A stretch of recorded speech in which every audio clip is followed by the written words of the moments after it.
Filipenses, capítulo 1,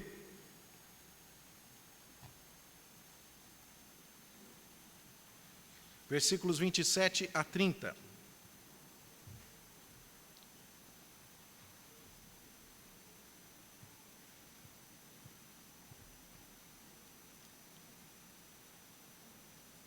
Carta de Paulo aos Filipenses, capítulo 1, versículos 27 a 30. Estou escutando umas folhinhas ainda aí, a gente estava ficando mal acostumado com esse negócio de projeção, hein?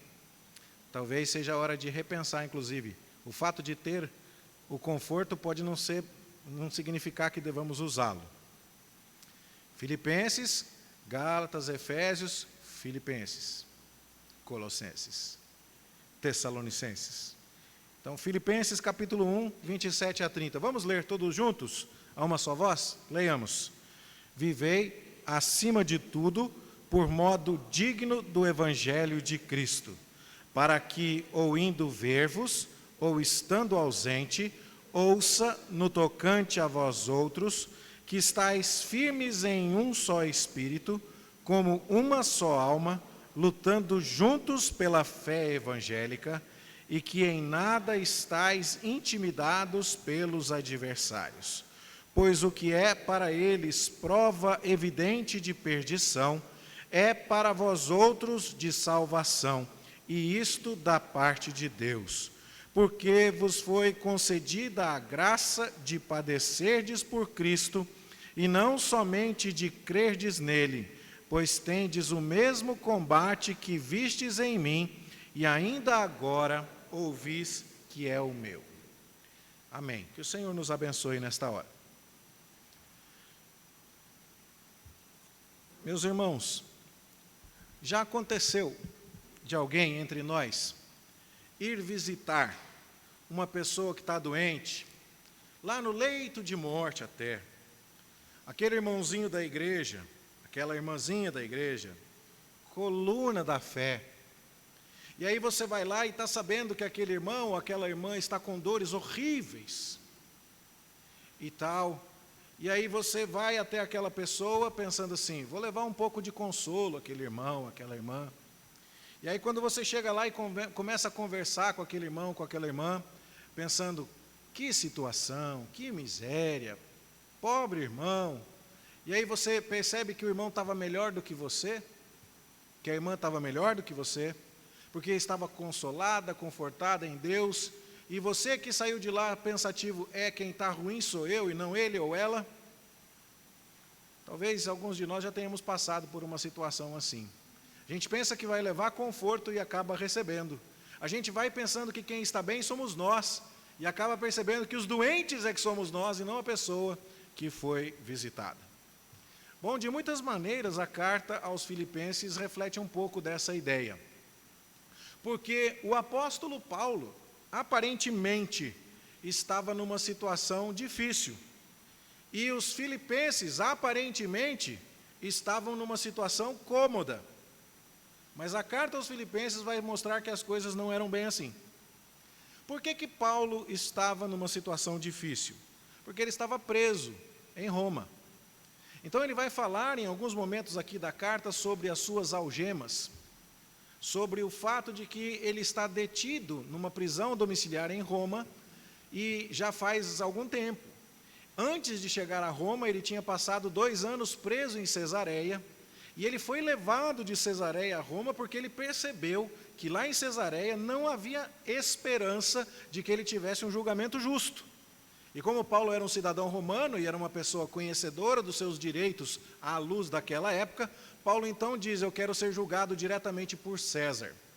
O problema é que o imperador não tem agenda para julgar qualquer um que sai pedindo, não. Você tem o direito, mas vai ter que entrar na fila. E aí o sistema lá do império marcou a audiência dele para lá para frente. Então, Paulo sai de Cesareia e vai para Roma, uma viagem turbulenta de navio, o navio naufraga, ele para na ilha de Malta, tem toda aquela história dele ser mordido por serpente e tantas outras coisas, e depois dele chegar em Roma, ele ainda espera. E tudo isso por causa de algo que ele não fez. Quando ele estava querendo fazer o bem, é que ele foi acusado de estar fazendo o mal. Foi porque no final da sua terceira viagem missionária, ele recolheu as ofertas das igrejas da Macedônia, Tessalônica, Filipos, Bereia. E ele então recolheu também as ofertas das igrejas da Acaia, principalmente Corinto, e foi levar dinheiro dos gentios para os cristãos judeus, para promover a unidade da igreja. E quando ele chegou lá para abençoar as pessoas, judeus inventaram uma mentira contra Paulo, dizendo que ele tinha introduzido um homem não circuncidado dentro do templo, o que era, sim, um grande problema, mas era mentirosa a acusação. Então Paulo é preso e depois de muita perspicácia diante do Sinédrio, ele consegue aguardar o julgamento em Cesareia. Há uma tentativa, inclusive, de matá-lo, e o seu sobrinho descobre isso, e ele é removido para Cesareia, 2 anos lá. E agora ele já está em algum tempo em Roma, e não tem perspectiva ainda. Quando é que o imperador vai ter agenda para olhar um homem que causou tumulto lá na Judéia? Ele está em Roma, milhares de quilômetros de distância. Já faz mais de 2 anos, possivelmente uns 3 anos a essa altura, que ele está aguardando o julgamento. Quem olhasse para a situação de Paulo diria, pobre homem. Já os filipenses não. Os filipenses seriam aqueles que estariam bem, porque a cidade de Filipos é dita no livro dos Atos dos Apóstolos que ela era primeira do distrito e colônia. E embora não fosse a capital da Macedônia, título que pertencia a Tessalônica, Filipos era uma cidade de pessoas de alto escalão no exército imperial que estavam aposentadas ou que desfrutavam de uma titularidade de cidadania privilegiada.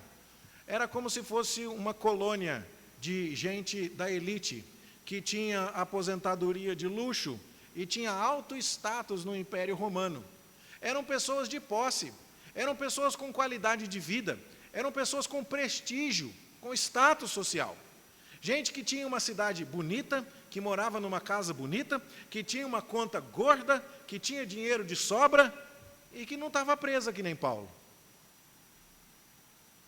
Só que o que é curioso é que aqueles irmãos resolvem mandar uma espécie de cesta básica para Paulo.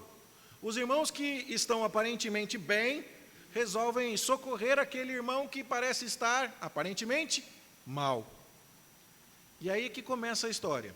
O mensageiro se chama Epafrodito. E Epafrodito vai fazer a viagem de Filipos até Roma. E a viagem demora um pouco, era feita a pé. Não tinha ônibus, não tinha avião, não tinha nada. E era por terra. E então as estradas romanas, embora fossem boas, não era todo mundo que tinha condição de ir a cavalo ou de carruagem ou coisa parecida. Epafrodito vai a pé. E quando Epafrodito chega, talvez por algum problema de saúde, ele cai doente e quase morre. E o que é curioso é que Paulo está preocupado com a igreja de Filipos, para que eles saibam que Epafrodito está bem, não que o próprio Paulo está bem. Então ele escreve para contar, o Epafrodito chegou, gente, ele trouxe a cesta básica, que coisa boa, muito obrigado pelo cuidado de vocês, mas não se preocupem, Epafrodito está bem. Só que, quando Epafrodito começa a contar para Paulo o que está acontecendo em Filipos, é que fica bem claro quem é que está em apuros. Não é o Paulo preso, é a igreja filipense que está solta. E então eles começam a contar as coisas que são tratadas ao longo da carta.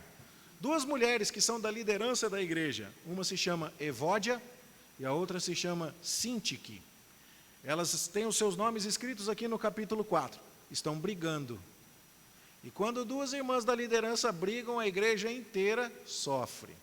E então Paulo vai tratar daquelas mulheres para que elas entrem em acordo, para que elas vivam em paz, para que o corpo de Cristo inteiro não sofra.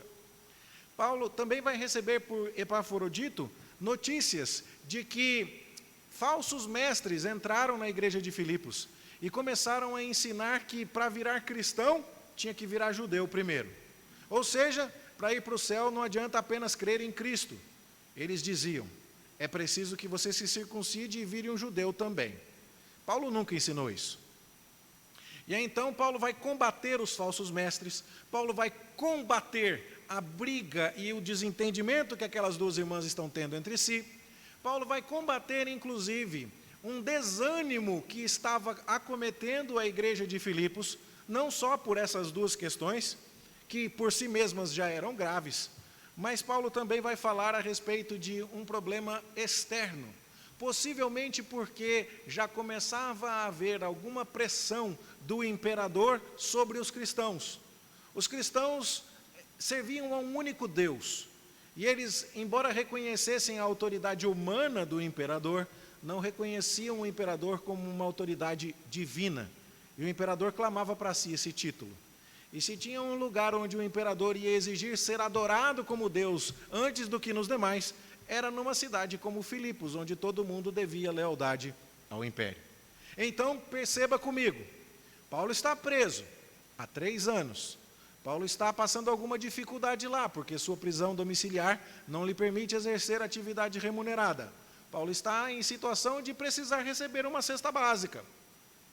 E a igreja de Filipos está muito bem, obrigada, com a conta gorda, com a aposentadoria garantida, morando em casa bonita e na cidade bonita. Mas quando o Epafrodito vai levar a cesta básica para aquele que parece precisar receber ajuda, Paulo percebe que quem precisa de ajuda, na verdade, são os filipenses. Por quê? Porque Evódia e Sintique se desentendem. Por quê? Porque falsos mestres ensinam sobre circuncisão. Por quê? Porque há pessoas ali que já começam a sentir os efeitos da perseguição do império ao cristianismo. E então Paulo vai escrever a carta que é conhecida na Bíblia como a carta da alegria. E não é curioso que o preso está mandando o solto ficar alegre? É meio paradoxal, não é? Aquele que está passando aperto, está dizendo para aqueles que estão na vida boa, calma, gente, não andem ansiosos, alegrem-se. E ele vai dar aqui muitas e muitas e muitas instruções à igreja de Filipos para que eles vivam uma vida cristã verdadeira e feliz. E aqui no capítulo 1, no verso 27, o apóstolo Paulo começa com uma palavrinha. Qual é a primeira palavra aí do capítulo 1, verso 27 para você? Em língua portuguesa, vivei. Mas a palavra vivei não traduz a riqueza do termo grego aqui. E a gente não costuma falar sobre isso em muitos contextos. A gente, como diz o professor do seminário, não traz as panelas para a mesa, não precisa ficar falando do termo grego, qual o nome da palavra hebraica e tal.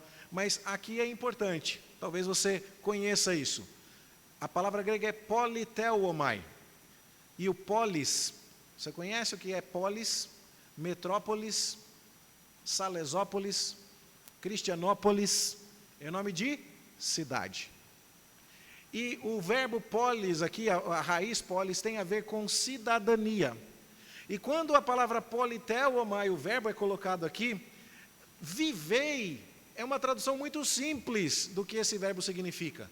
Pastor, minha tradução bíblica é ruim? Não, é porque a língua portuguesa, em alguns momentos, terá mais riquezas do que outros idiomas, e em outros momentos terá menos.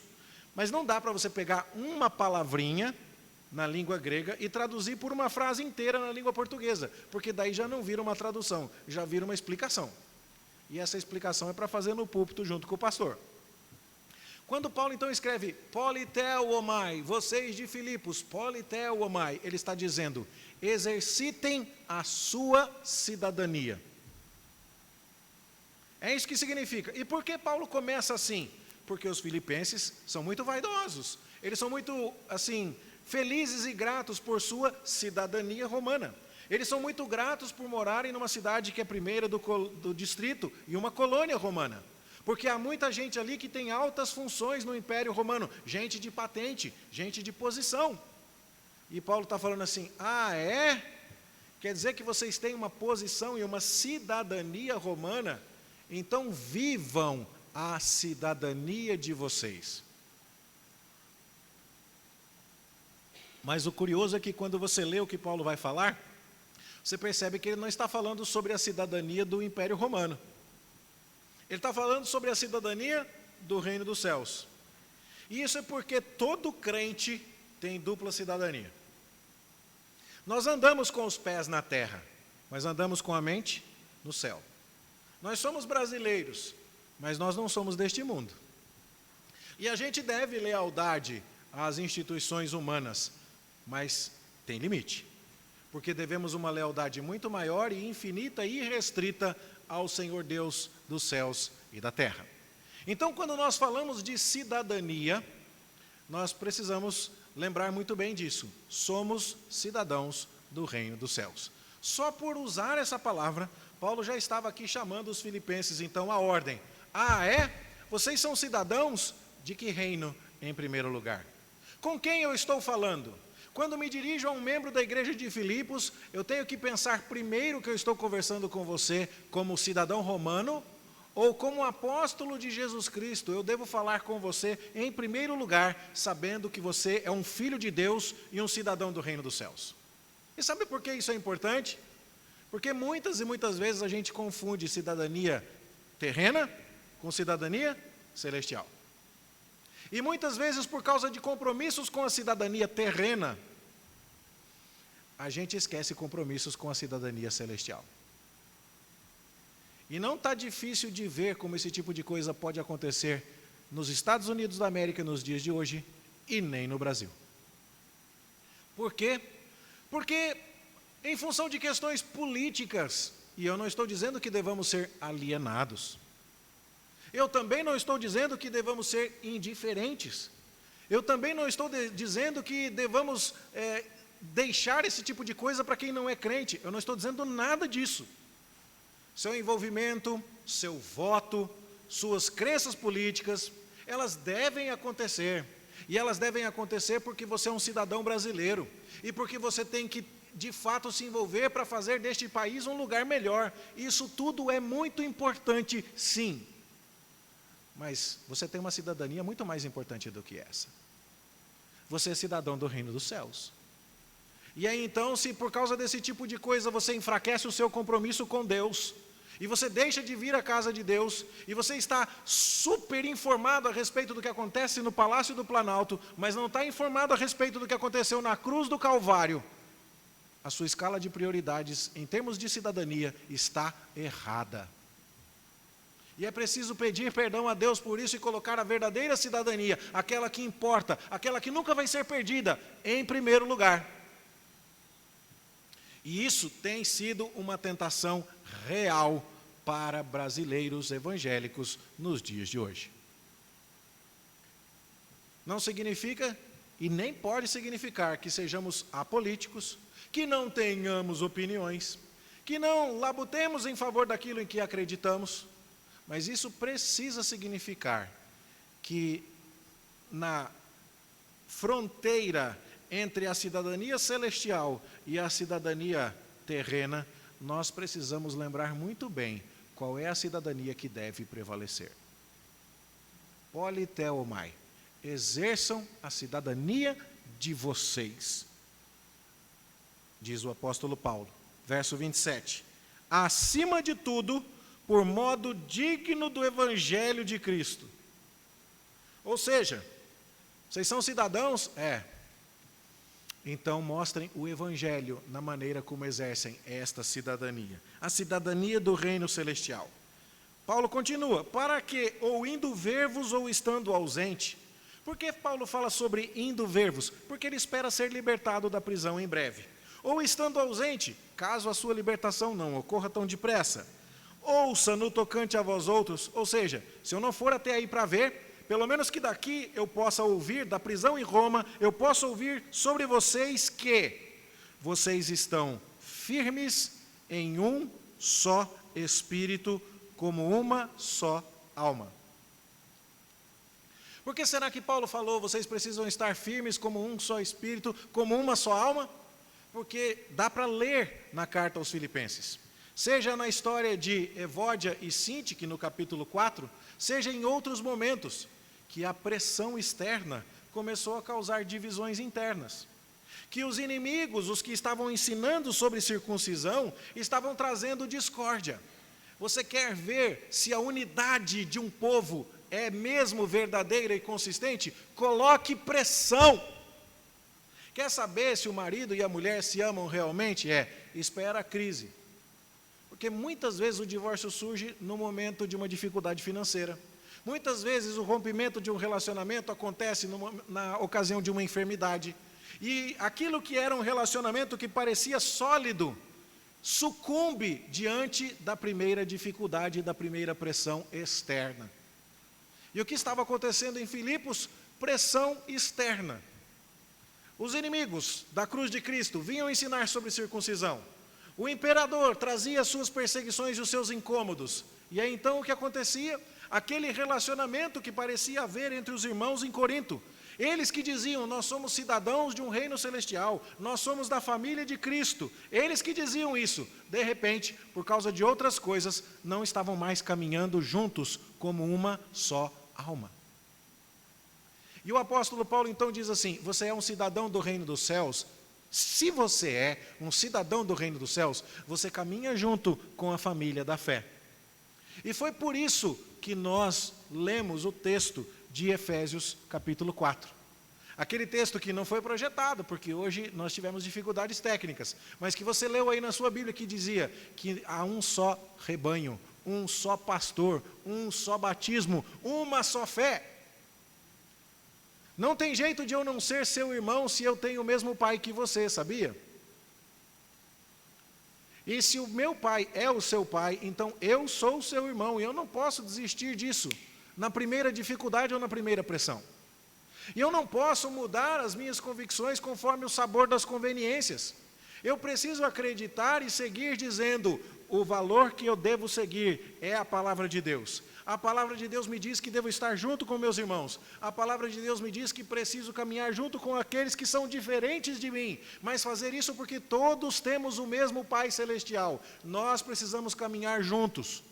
Quem é cidadão do reino dos céus, diz o apóstolo Paulo, tem que estar firmes em um só espírito, como uma só alma. É o dever da unidade. Note que unidade não quer dizer uniformidade. Talvez você olhasse e dizia assim, pastor, com essa camisa azul eu ponho a gravata de outra cor.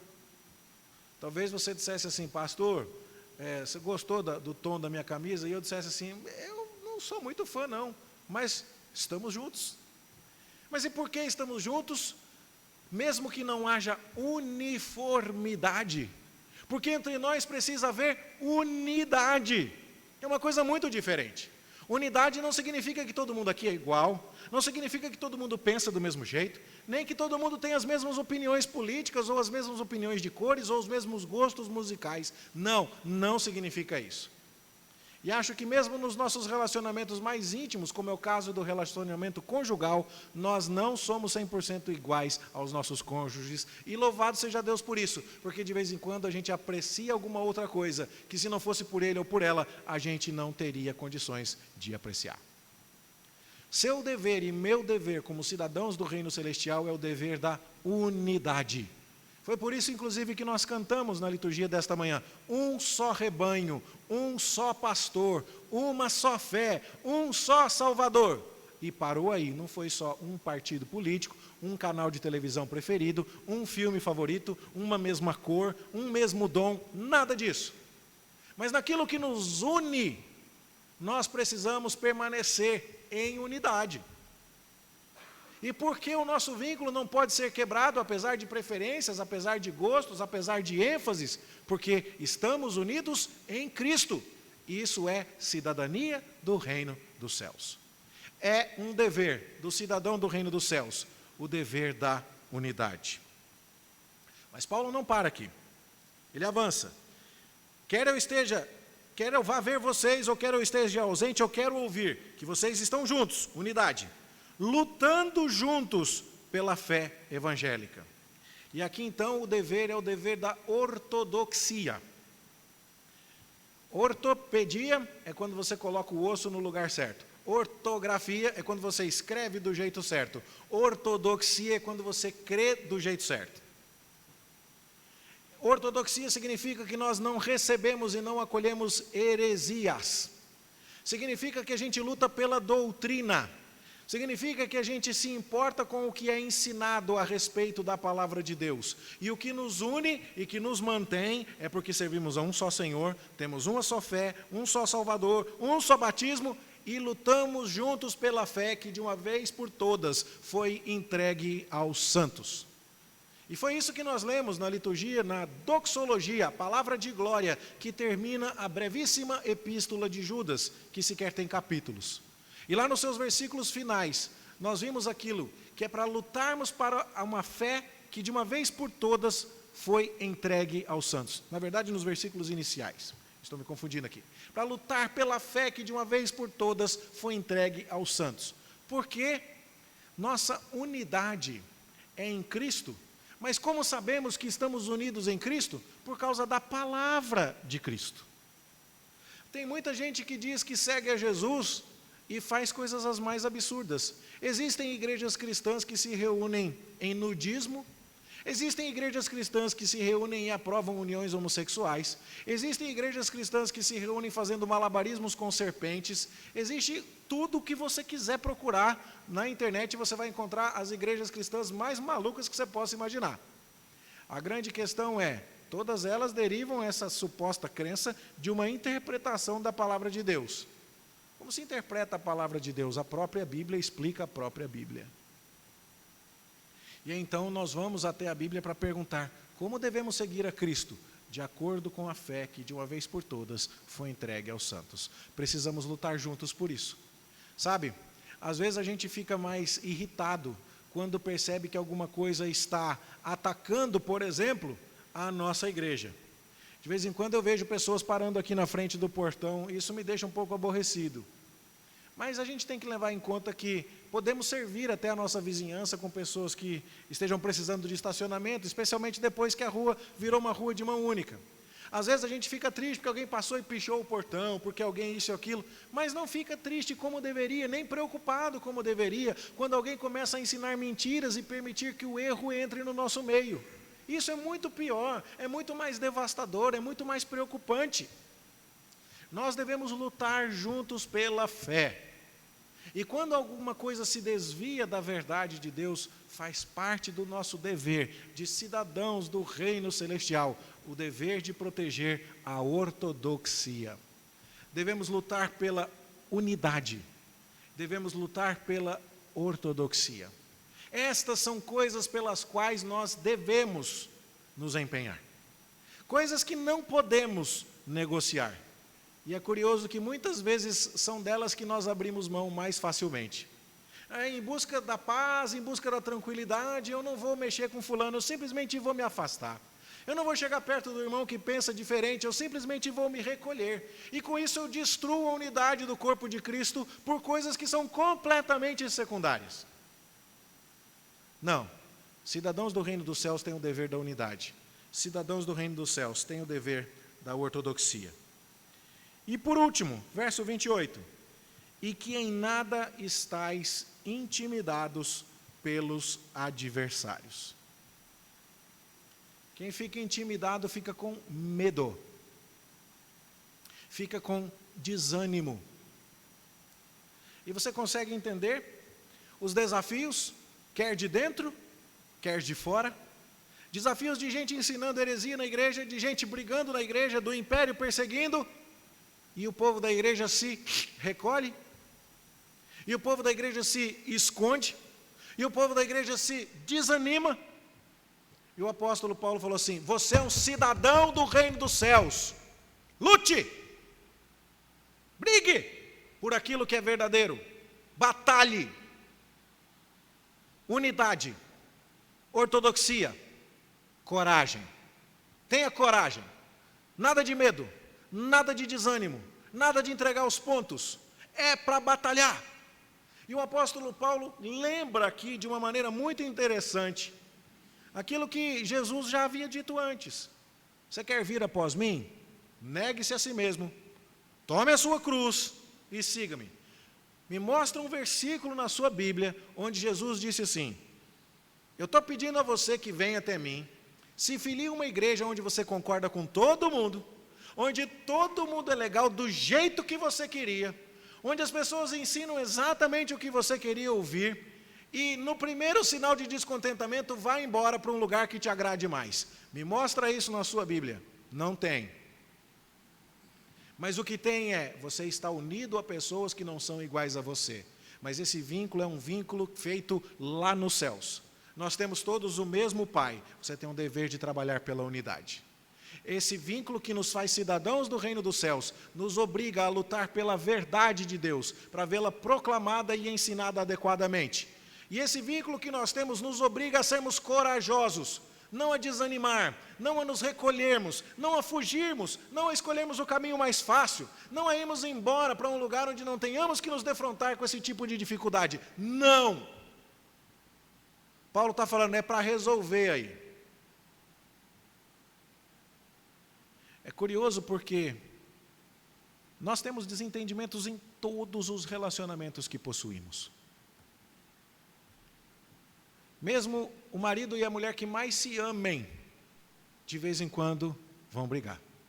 Cito como exemplo para você, eu e minha esposa. Nos amamos muito, mas em 25 anos de casado já brigamos 2 vezes.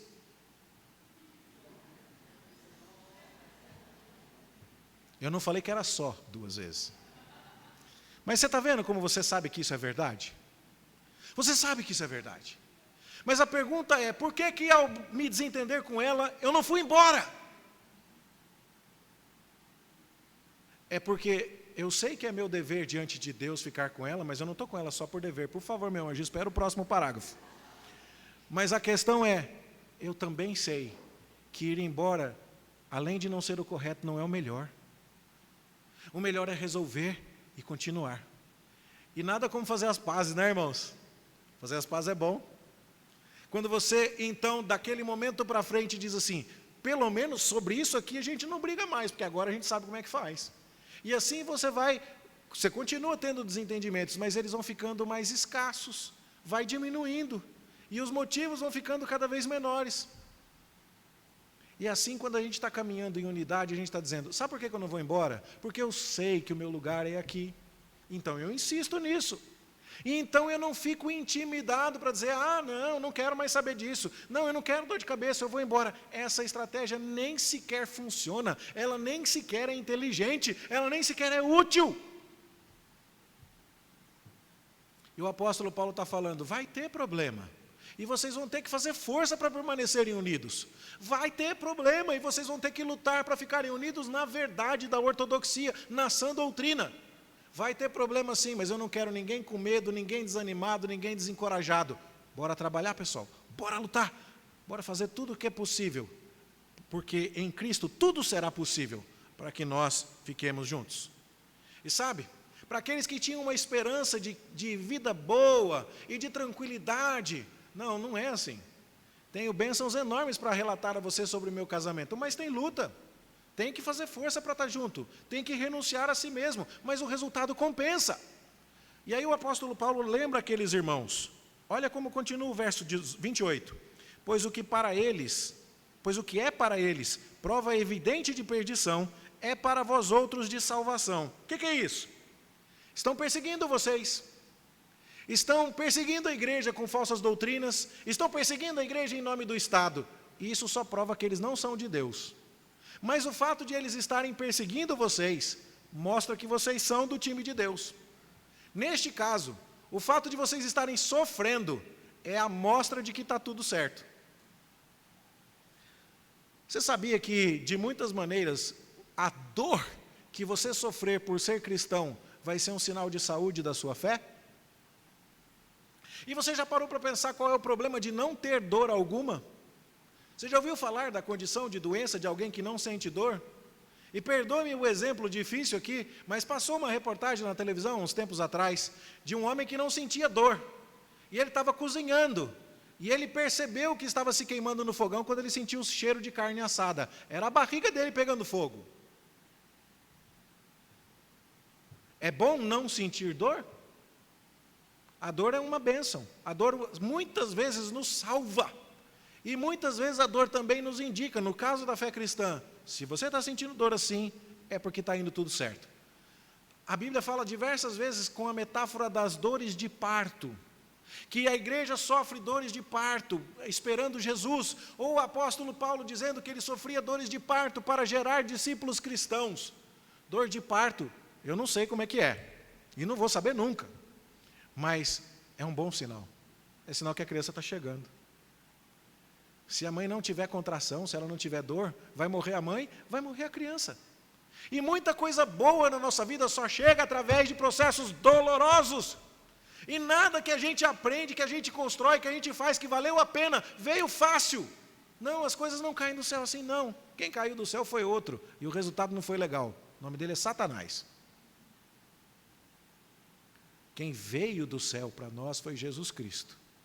E ele veio para sofrer. E ele veio para carregar uma cruz.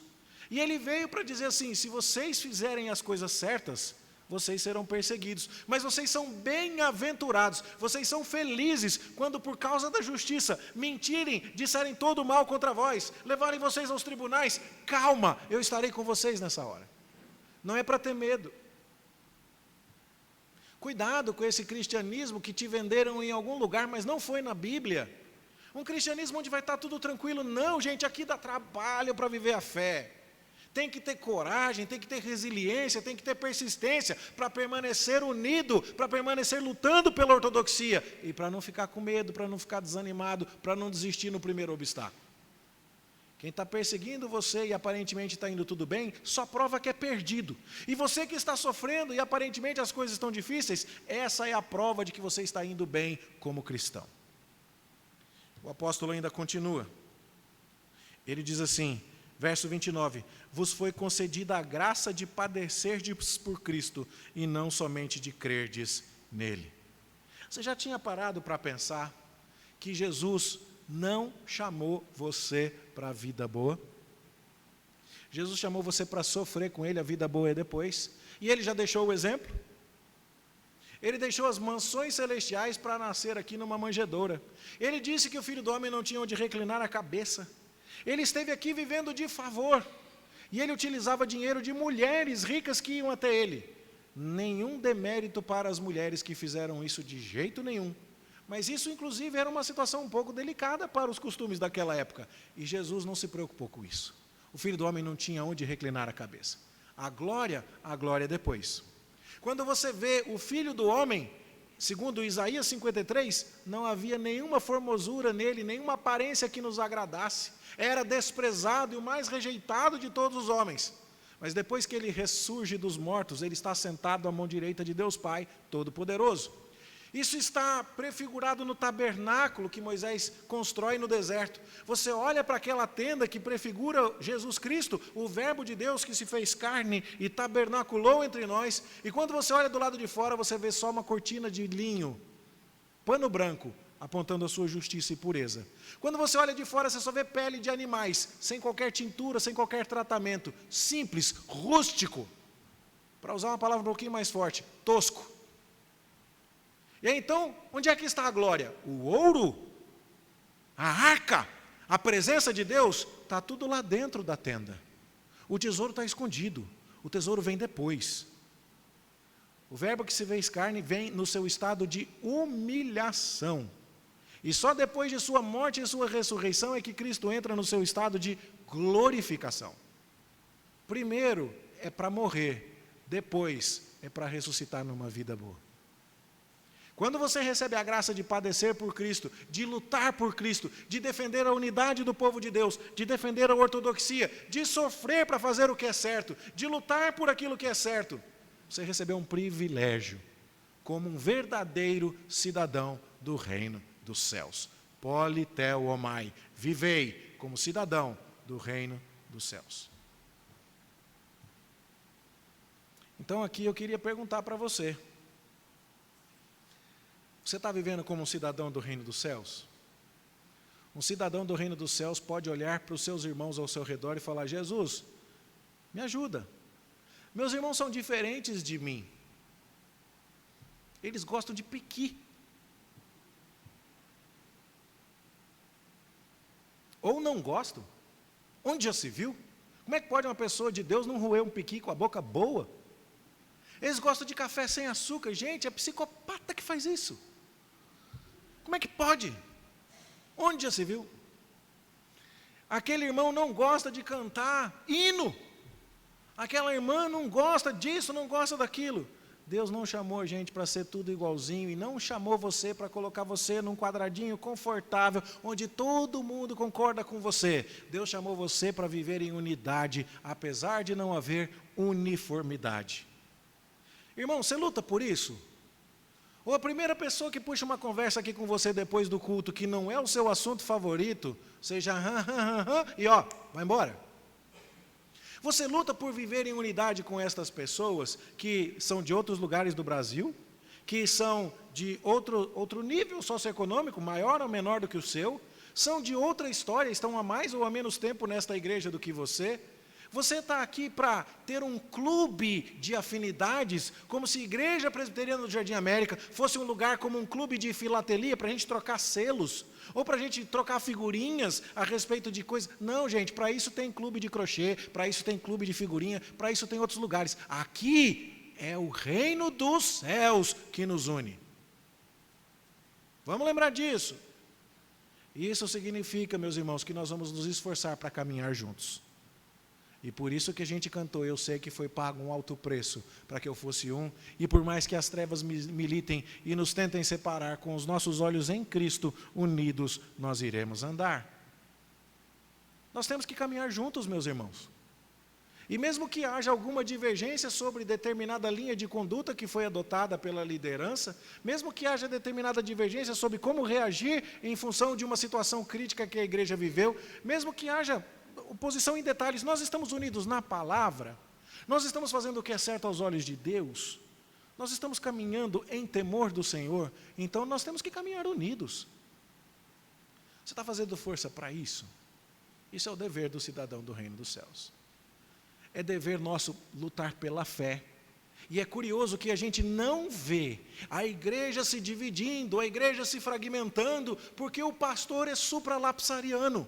E os presbíteros são infralapsarianos, e a gente às vezes nem sabe o que é isso, e não precisa esquentar com isso agora não.